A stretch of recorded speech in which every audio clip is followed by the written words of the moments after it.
పార్టీని గెలిపించుకుంటామని తెలియజేసుకుంటాను.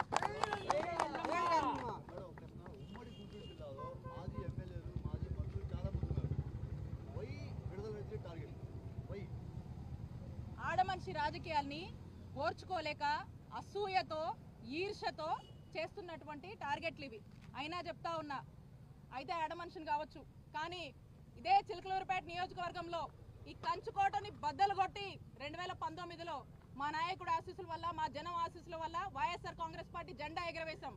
టైం వచ్చినప్పుడు మళ్ళీ ఇదే రిపీట్ అవుతుంది, గుర్తుపెట్టుకోండి. మీరు చేస్తున్న అన్నిటికీ అన్ని రికార్డ్ అవుతున్నాయి, ఇంతకింత అనుభవిస్తారు అని హెచ్చరిస్తున్నా. మేడం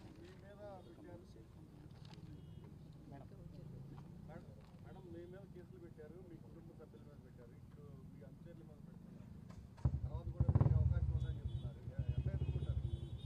ఇప్పటికి మీరు చూసినట్టయితే నా మీద 7 కేసులు పెట్టారు. 7 కేసులు పెట్టినా ధైర్యంగా